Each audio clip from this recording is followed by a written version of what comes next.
So welcome to the 300 podcast, and today we are joined by the Commercial Director of GloMotion Studios, Chris Davis. So welcome, Chris. Thanks for having me.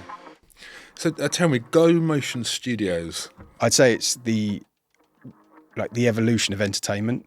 Like, I think now more than ever, like, obviously social media has disrupted the TV world and all that kind of stuff, and I'm not going to talk about that because that's been covered to death, but like the way that content is evolving, the way that the creator economy has evolved, where it's not just social media anymore. These guys and girls are expanding far beyond social media now.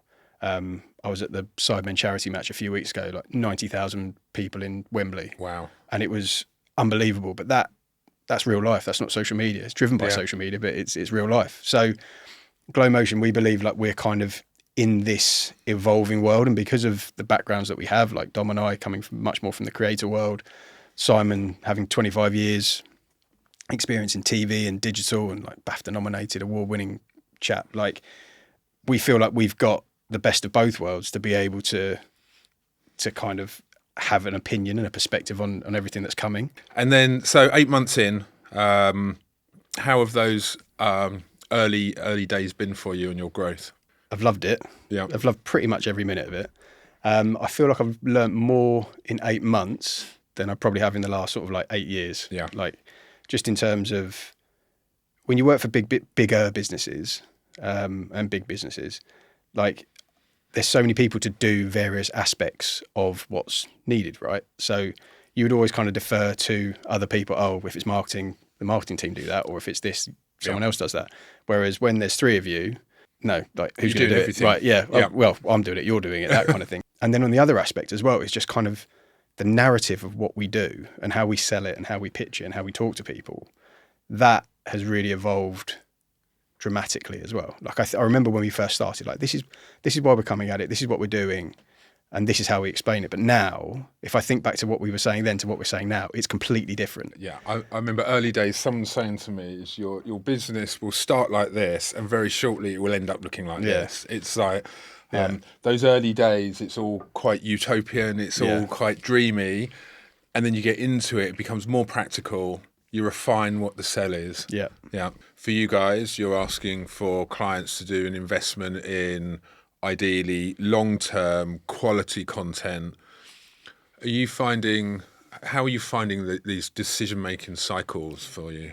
When you're selling a product and you're selling this, like something that's pretty new to the industry, you are selling it as the dream, aren't you? You're selling it as it could be this. I think my analogy was I had some people that came to me, clients that had just learned to drive, and they came to me to buy a new car, and I tried to sell them a Bentley. Yeah. They just wanted a 10-year-old Golf. That's all they wanted. And if they like that Golf, they'll come back to me to get their next car. And maybe one day they'll get the Bentley. Yeah.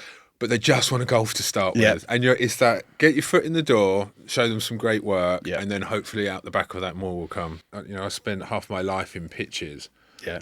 And I would say clients can smell a team that works well together, they can finish their own sentences, and people want to work with them.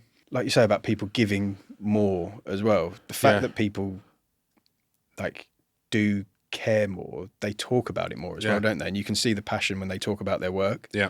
And I think that again translates to clients when someone is that passionate about where they work. And also when a business becomes almost like it is a brand, I know, but like, Gleam. Like when the influencer world was starting, you'd say the word Gleam and everyone knew what you're talking about. Not so much now, unfortunately. But it was one of those things that, you work at Gleam. Oh, right. And everyone wanted to work there kind of thing. I can say it because he's not here. But one thing that Dom did very well at Gleam is he built a phenomenal culture. And I think anybody who ever worked there, I think from the outside, it probably looked a little bit cultish. Right. But when you're in it, it was great. Like it was a real good place to work because everyone felt empowered and autonomous to go and do what they want to do. Yeah. And I think that's why so many special things came out of the business, was that like people felt that they could go and try something without any kind of fear of reprieve. Yeah. And that's what we want to do. Again, we want to not to kind of build Gleam again, not at all, but to build a really good culture of a business. And I know it's kind of a bit buzzy to say that, but you got to like where you work, haven't you? Excellent. Well, thank you very much. No, thank you. And thank you to all of our listeners and viewers, and tune in next time for 300 Seconds on Agency Growth.